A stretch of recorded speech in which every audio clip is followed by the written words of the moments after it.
आमची एनर्जी आणि आमचं पॉवर सगळंच सांगून जातं आहे. लोक इकडे राजकारण करण्यात व्यस्त आहेत आणि मी कुठेतरी इथे समाजकारणासाठी पुढे जाण्याचा मार्ग प्रत्येक वेळी शोधत आहे. इथे जर तुम्ही बघितलं तर 2 दिवस बाकी आहेत, अवघे दोनच दिवस बाकी आहेत आणि इकडे रॅली चालू झालेली आहे, कुठे सभा चालू झालेल्या आहेत, एकमेकांवरती टीका करणं चालू झालेलं आहे. पण आम्ही तसं काही न करता आम्ही आमचा फोकस फक्त समाजकार्य आणि यूथला कसं पुढं नेता येईल याच्यावरती आमचा सगळ्यात जास्त फोकस सध्या तरी आहे. बघत सगळ्यात जास्त जे मतदार आहेत ते तरुण पिढी आहे आणि पण उमेदवार जर पाहिले तर सगळे जे ज्येष्ठ आहेत किंवा वयाने जास्त असलेले उमेदवार आहेत, सगळ्यात तरुण उमेदवार म्हणून तुम्ही समोर येते, नेमकं काय सांगाल? मी माझ्यामार्फत किंवा मी माझ्यामार्फत एवढंच सांगेल की जे तरुण पिढी आहे त्यांनी कुठेतरी मला एक गाईड म्हणून किंवा एक मार्गदर्शन म्हणून घेणं जास्ती गरजेचं आहे. आणि त्याच्यातनं त्यांना एवढंच मी सांगेल की यूथ कसं काय पुढे जाईल ह्याच्यावरती जरा जास्त विचार केला पाहिजे आणि त्यांनी आपले जे एम्पॉवरमेंट आहे, यूथ एम्पॉवरमेंट याला फोकस करून सर्व तरुणांनी एकमेकांकडे लक्ष देऊन ह्या राष्ट्रासाठी किंवा इंडियासाठी तुम्ही काय काय करता येईल हे मला वाटतं की जास्त महत्त्वाचं आहे. हा प्रभाग जरा राजकारणाच्या दृष्टीने पुणे महानगरपालिकेचा विचार केला तर सगळ्यात जास्त चर्चेत असलेला हा प्रभाग आहे. तिरंगी लढत या ठिकाणी होते, अतिशय बलाढ्य उमेदवार तुमच्यासमोर उभे आहेत, तर तुम्ही कसे त्यांना टॅकल कराल? आता बोलायला गेलं तर जे उमेदवार आहेत माझ्या ऑपोजिटमध्ये तर ते उमेदवार आता 70+ होऊन गेलेले आहेत आणि मी एक यूथ आहे. हाच माझा सगळ्यात जास्त मोठा पॉवरफुल पॉईंट आहे असं मला वाटतं. आणि दुसरी गोष्ट सांगायला गेलं तर मी एक आर्किटेक्ट आहे, शिकलेलं माझ्या प्रभागात कोणीच नाही आहे. तर मला असं वाटतं की हे 2 मुद्दे डोक्यात धरून लोकांनी मतं करावी. कारण आपल्याला अंगठे बहाद्दर नगरसेवक नको आहे, तर नगरसेवक असा पाहिजे जो स्वतः देखील सक्षम असेल आणि पुढच्यांना देखील सक्षम इतका बनवेल. एक शेवटचा प्रश्न, जर तुम्ही निवडून आलात तर जर नगरसेवक झाला तर त्यानंतर तुम्ही कोणती कामं प्रामुख्याने हातात घेणार आहात, काय करणार आहात ठोस कामं? आता मी स्वतः एक आर्किटेक्ट आहे, तर आर्किटेक्टचं काम काय असतं की इन्फ्रास्ट्रक्चर घडवणं.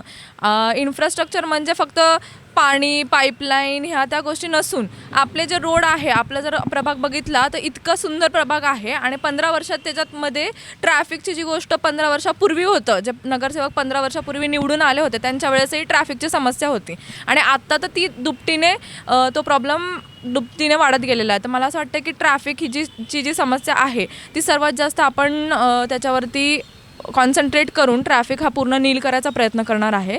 आता जसं तुम्ही म्हणताय की यूथ सगळ्यात जास्त आहेत माझ्या प्रभागात, पण यूथला एक दिशा भेटलेली नाही आहे, तर आपण त्यांना एक दिशा देणार आहेत. आपण जर बघितलं यूथ गाड्यावरती जोरजोरात फिरत असतात, स्मोकिंग झोन्स व्यवस्थित नाही आहे, स्मोक इतक्या जास्त प्रमाणात वाढलेलं आहे. प्रत्येक ठिकाणी जिथे जिथे वाईड्स आहेत, हिडन वाईड्स झालेले आहेत, तर तिथे यूथ म्हणजे खूप वेगळ्या पद्धतीने वागणं, व्हायलन्स असू देत, काही असू देत, गुन्हेगारी क्षेत्र हे सगळ्यात जास्त वाढलेलं आहे. तर मला त्या यूथला एक दिशा द्यायची आहे. हा माझा दुसरा मुद्दा असणार. तिसरा मुद्दा हा आहे की वानवडी प्रभागात खूप गोष्टी नाही आहेत. जसं की तुम्ही बघितलं तर लायब्ररी ही सगळ्यात मोठी गोष्ट वानवडी क्षेत्रात नाही आहे. आता माझी स्वतःची बहीणच CA आहे, तिला लायब्ररीसाठी तुम्ही सिटीमध्ये वगैरे जायला लागायचं. तर मी ही सगळी परिस्थिती अनुभवली आहे, तर त्याच्यामुळे मला असं वाटतं की लायब्ररी ही असणं खूप जास्त गरजेची आहे. त्याच्यानंतरनं जॉगिंग पार्क, जॉगिंग ट्रॅक्स, जे आपले सिनियर सिटिझन्स आहेत, तर सिनियर सिटिझन लोकांना जॉगिंगसाठी किंवा त्यांना बाहेर पडणं पण मुश्किल झालेलं आहे, त्यांना वॉकिंग होत नाही आहे, त्यांचं योगा वगैरे ह्यासाठी एक चांगली व्यवस्थित रिक्रिएशनल स्पेस नाही आहे. तर एक आर्किटेक्ट म्हणून मला असं वाटतं की त्या गोष्टी जास्ती फोकस करणार आहे.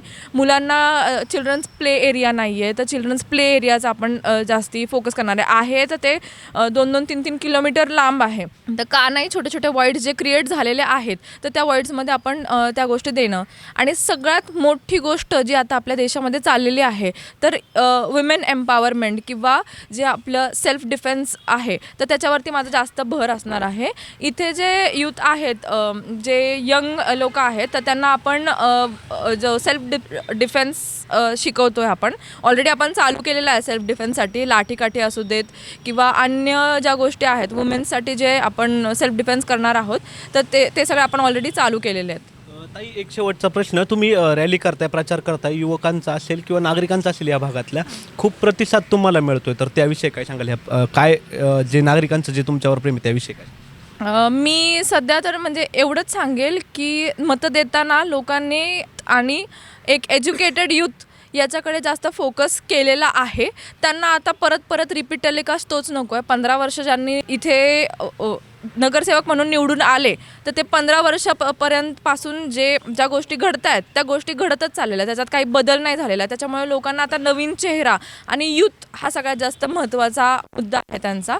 सो मला त्याच्यामुळे खूप जास्त प्रतिसाद मिळतं आणि मी खूप थँकफुल आहे सगळ्या सिटिझनसाठी. थँक्यू.